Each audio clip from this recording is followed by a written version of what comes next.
Grace Ellington sat at the polished oak dining table, fork suspended mid-air, staring at the small envelope her sister had just thrust across the plate.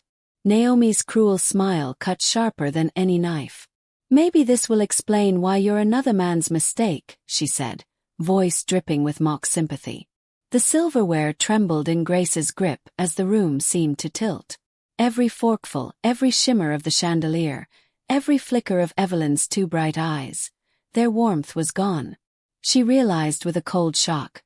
They already knew what I was about to find out. The envelope held a DNA test report. Grace had imagined all sorts of surprises for her 35th birthday, but nothing like this. Her chest tightened, terror pooling in the pit of her stomach. The room, so familiar, suddenly felt alien, like a mansion built over a trapdoor that she'd been blind to all her life. Grace was the quiet daughter, the invisible one. At 35, she'd carved out a life in Austin as a financial analyst, numbers her companions, spreadsheets her confidants. She had always been the forgotten daughter, the one who quietly excelled without applause. Naomi, in contrast, was the centerpiece. Radiant, accomplished in ways their mother adored, always the focus of family photos, always the golden girl. Evelyn's favoritism wasn't subtle. Naomi's B in literature was well-rounded, a triumph to be celebrated, while Grace's straight A's in college prompted only a distracted, "That's nice, can you set the table?" Grace remembered the house she grew up in. Beautiful, grand, pristine, but cold. She had laughed as a child at its gleaming floors and towering windows, only to learn that warmth never lingered once you crossed the threshold.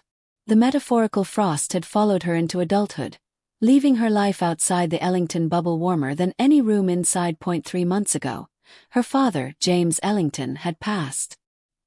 He had been the one anchor in the storm, a hand on her shoulder at graduation, a proud nod during long, quiet drives, a silent cheer at her successes. His absence left a void Grace had tried to fill with rationality and routine. Yet here she was, back in Denver at her mother's insistence, feeling the same ominous weight she had felt as a teenager when Naomi's laughter eclipsed her own. Evelyn's phone call had seemed so cheery, so necessary. "Birthday dinner, Grace. Don't miss it." But now, every step into the familiar foyer carried a sense of dread she couldn't shake. The dinner table was set to perfection. Lemon polish gleaming on the silverware, the subtle scent of old books mingling with the tang of wine, an empty chandelier casting a soft, ghostly glow over the room. Evelyn's hands trembled ever so slightly as she poured wine, and Grace noticed the way Naomi's smirk held a secret she had yet to uncover. Grace tried to ask about her father's will, hoping to anchor the moment in something tangible. The question froze the room. Not a word was spoken. A silence stretched, heavy and unyielding, like a storm that hadn't broken yet. Grace understood in that moment that the dinner wasn't about her birthday. It had never been. It was about unveiling her humiliation in the grandest way possible. And as she tore open the envelope with hands that no longer felt her own, she realized that some truths aren't gentle. They are weapons, and in this house, the weapon was her own identity. The dinner had already felt like a carefully staged performance, and Naomi was its star. She talked incessantly, each word a calculated blade aimed at Grace's sense of self. Stories of vacations, promotions, and the perfect friend she had chosen wisely, spilled across the table. Grace tried to interject, tried to place herself in the conversation, but her words fell flat, as if the room itself had dimmed to swallow them. It wasn't a question. It was a reminder that she was background noise, invisible in a home that had always made room for Naomi's brilliance and overlooked her own. Evelyn circled her wine glass stem with delicate fingers, barely sipping, her eyes darting between her daughters. There was a calculation in Naomi's eyes, an anticipation Grace had never noticed before, like she had been rehearsing this moment for years. Every glance, every inflection was deliberate. Then came the cake. Store-bought, wrapped in glossy paper, pushed across the table as if it were evidence rather than a gift. Grace froze when Naomi leaned in. The envelope she had seen earlier now presented like a ceremonial dagger. "Maybe this will explain why you're another man's mistake in this family," Naomi said, every syllable dripping with cruel triumph. time fractured in that moment. Evelyn's face drained of color, her lips trembling as she whispered, "Naomi!" The refrigerator hummed in the background, loud in the suffocating silence. Grace realized Naomi hadn't just insulted her. She had exposed a truth she was never meant to speak aloud. Something her mother had tried desperately to bury, now weaponized in front of the entire dining room. Later that night, Grace retreated to her childhood bedroom.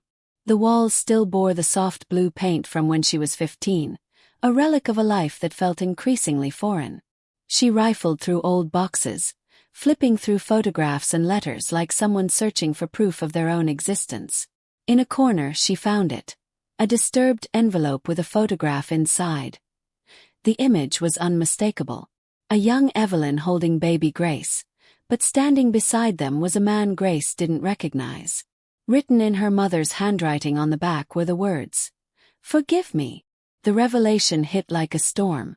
Grace methodically photographed every item, preserving evidence with a quiet, resolute precision. She hadn't taken the test for Naomi or for revenge. She needed the truth on her own terms, to reclaim ownership of a narrative someone else had tried to control. The test kit went out the next morning.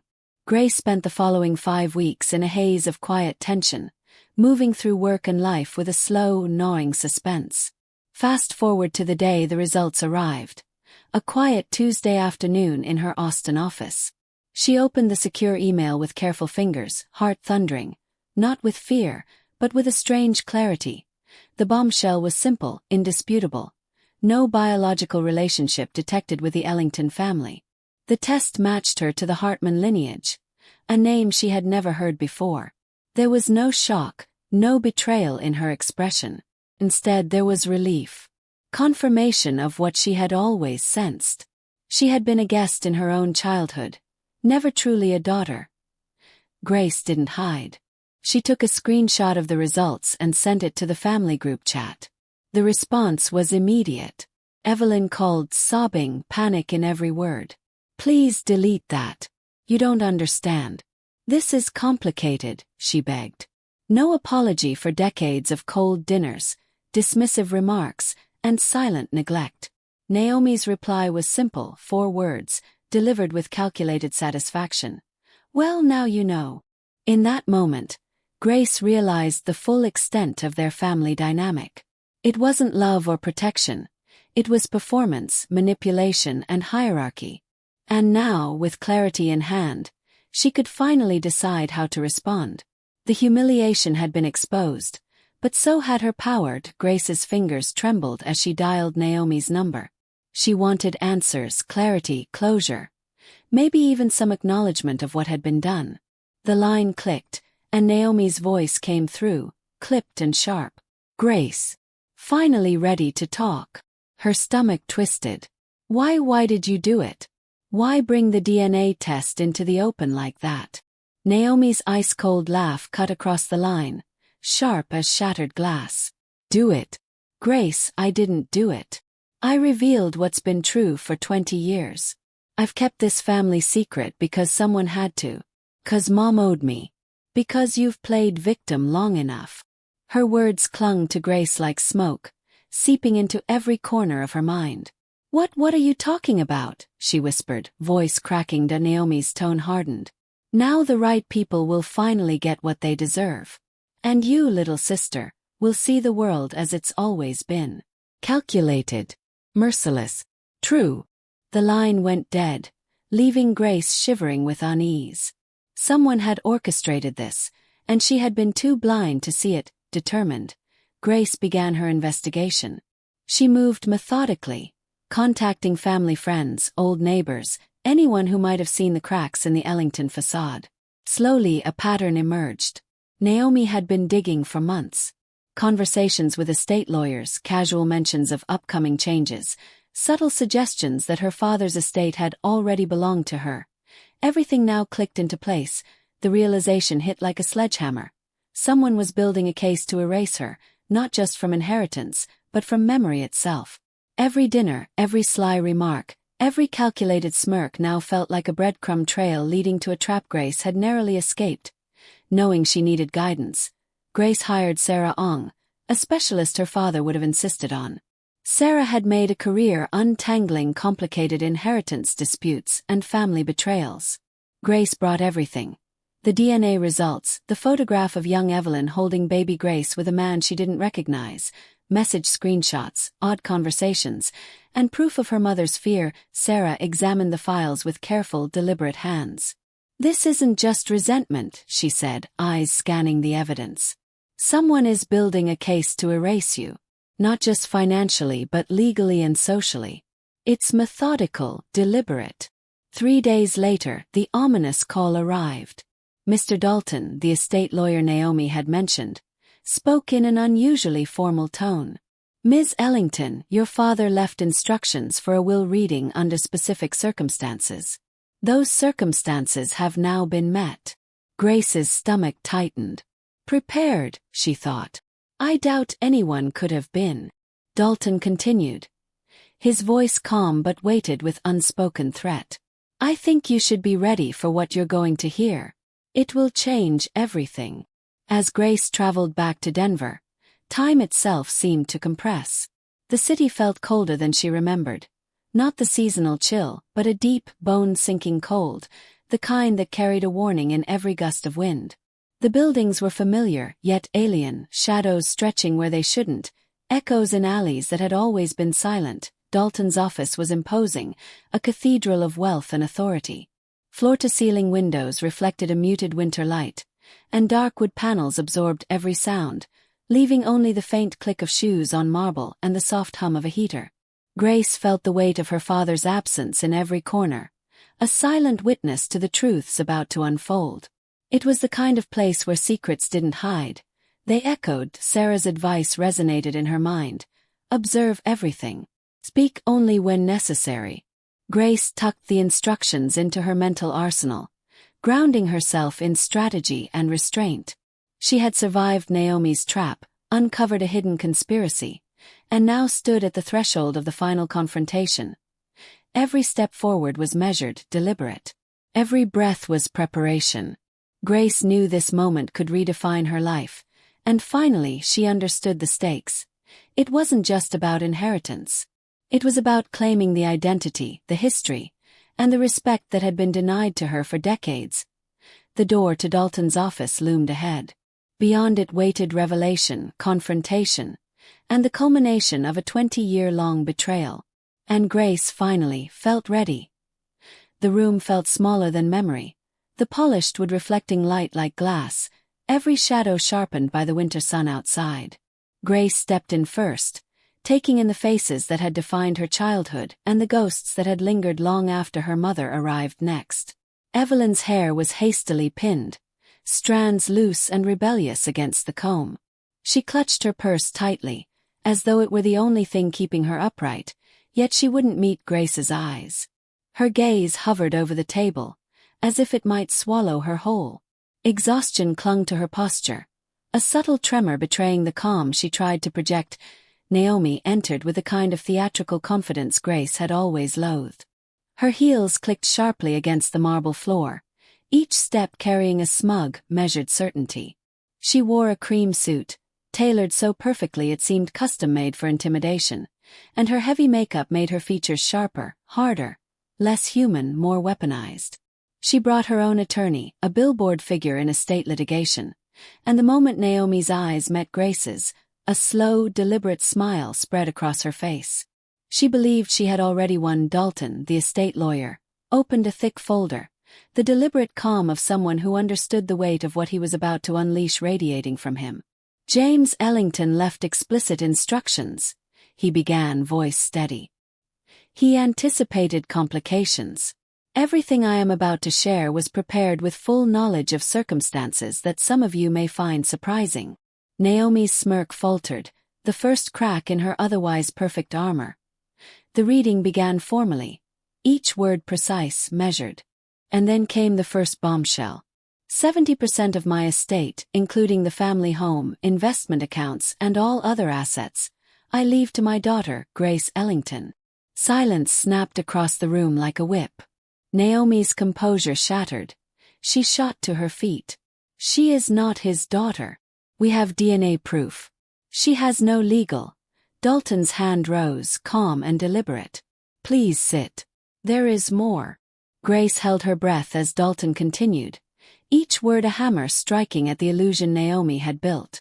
I have known since Grace was 2 years old that she is not my biological child. I chose to raise her anyway. I choose to leave her my legacy because she alone has proven worthy of it.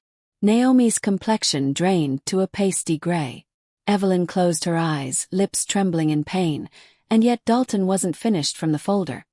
He retrieved stacks of documents, the evidence of a private investigation James had commissioned 8 months before his death. The table became a stage for truth. Unauthorized withdrawals totaling $50,000 during his illness. Meetings with estate lawyers Naomi had secretly consulted.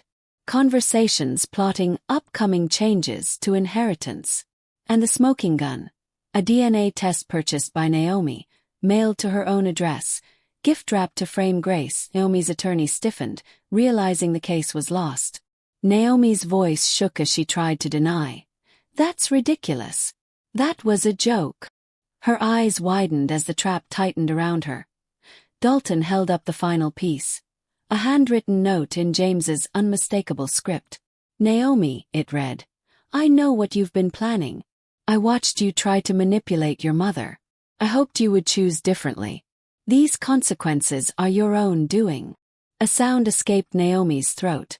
Part gasp, part growl. Her attorney whispered harshly. Do not contest this. There is a no contest clause. You will lose everything. Naomi's desperation collided with entitlement. This is fraud. Grace manipulated him. She tricked a dying man. Sarah, standing quietly at Grace's side, explained the legal reality. The no contest clause would trigger repayment of approximately $200,000. Naomi's delusion faltered further. That's not a loan.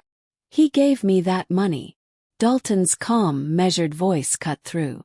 Not according to the estate records. Evelyn's whisper was fragile, pained. Naomi, stop. But Naomi couldn't. Years of entitlement, bitterness, and fear collided at once. This should be mine. All of it. I'm the real daughter. I'm the one who stayed. Grace finally spoke, voice low but unshakable. You didn't stay, Naomi. You controlled. You threatened. You built your life on secrets you never earned. Her words landed like stones, unyielding and true. Naomi's eyes went wide. Her entire psychological armor collapsing in real time. The once confident villain of Grace's life now appeared small, terrified, and unrecognizable. The years of manipulation, the whispered lies, the family performances, all unraveled in a single definitive moment. Grace felt something shift inside her. Relief, vindication, and a quiet empowerment that had been denied for decades. The battle had been long, the revelations brutal, but now the truth stood unshakable. Naomi's empire of deceit had collapsed, and Grace, the daughter she had always been in heart and action, finally held the legacy she had truly earned. Among the stacks of documents and legal folders, one smaller envelope had gone unnoticed, addressed specifically to Grace in her father's precise handwriting. She hesitated for a moment before opening it, feeling the weight of decades press against her chest. Inside was a letter, every word imbued with the certainty and love James Ellington had withheld only to protect her in his own way. You spent your life believing you were invisible. You were not. I saw your strength, your kindness, your integrity. You were my daughter not by blood but by choice. I leave you my legacy with absolute certainty that you will honor it. Grace's vision blurred, tears slipping unbidden down her cheeks. For the first time in years she felt fully seen. Every slight, every moment of being overlooked, every cruel comparison to Naomi dissolved in the warmth of his words. She realized with quiet clarity. This wasn't her victory. It was Naomi's defeat, crafted by the man she had underestimated most. The legal fallout was swift. Naomi's attorney withdrew the very next morning, scrambling for new representation that never materialized. Even when she attempted to contest the will, the judge dismissed the case within minutes. The no contest clause was airtight, the evidence overwhelming. Naomi's inheritance was gone. The $200,000 loan was now her personal debt owed to the estate. The $50,000 in unauthorized withdrawals came with a 1-year repayment deadline or further legal consequences. For the first time in her life, Naomi looked small, not humbled, but cornered by consequences she had long managed to outrun. A week later, Evelyn arrived at Grace's Austin apartment. Her eyes were red-rimmed, hands folded tightly as if seeking forgiveness through posture alone. She spoke with a trembling voice, revealing the decades-old truths she had carried in silence. The identity of Grace's biological father, the agreement she and James had made, and the guilt she had never confronted. Grace listened, absorbing the confession without reaching for her mother. Some wounds required distance, not closeness. "I want to make things right," Evelyn pleaded. Grace met her mother's gaze with calm authority. "I believe you. But making things right starts with letting me live without carrying your secrets." Her tone was firm yet not cruel. Years of pain had transformed into clarity. Revenge had no place here. Boundaries did. With the past finally laid bare, Grace began to step away from Denver entirely. She managed the estate methodically with Sarah's guidance, settling accounts, organizing investments, and reclaiming control she had never before possessed. Each choice she made was deliberate, independent, and unencumbered by the expectations of a family that had once sought to define her worth. For the first time in her life, Grace felt the pure freedom of autonomy. She was not invisible. She was seen, acknowledged, and empowered. And for the first time, she made a choice solely for herself. "It was the first time I made a choice without asking who it might disappoint." The weight lifted, the echoes of betrayal faded, and Grace stepped fully into a life of her own making. The house in Denver remained behind, a symbol of what had been, while her father's letter and her hard-earned inheritance became the foundation of what would be. A legacy not of blood, but of love, strength, and unwavering integrity. Grace moved to Oregon, putting both geographical and emotional distance between herself and the shadows of her past. In this new life, the lies and manipulations of Denver couldn't reach her anymore. She built a quieter life, one carefully constructed on her own terms. Every decision, from the management of her inheritance to the design of her days, was deliberate, unhurried, and free from the pressures of a family that had never truly seen her. For the first time, her choices belonged solely to her. She settled into this new rhythm. Grace reflected on the lessons she had learned. Some endings aren't loud. They aren't dramatic confrontations or public spectacles. Sometimes the most profound resolution comes from choosing peace over pain. Walking away from toxicity doesn't signify defeat. It's an assertion of worth. She understood now that family isn't defined by blood alone, but by the actions that show love, respect, and trust. Her father's lesson, once written on paper and whispered in letters, had been internalized. Love is action, not genetics. Grace's story is not hers alone. It resonates for anyone who has ever felt overlooked, undervalued, or invisible. To those people, she would say, "You deserve better than the individuals who failed to see your worth. You have permission to choose yourself, to step away from patterns of harm, and to break cycles that were never meant to define you." Empowerment is found not in revenge, but in reclaiming your own narrative, and in creating a life where you are seen, honored, and respected. And to the community of listeners and readers, she extends an invitation. Share your story below because your experiences matter. Subscribe for the next journey, the next story of resilience, because together, these narratives build a network of validation and hope. In telling your story, you honor yourself, disrupt generational cycles, and inspire others to do the same. Grace's life is no longer about the betrayals of her past. It is a testament to survival, to autonomy, and to the quiet, steadfast power of choosing oneself.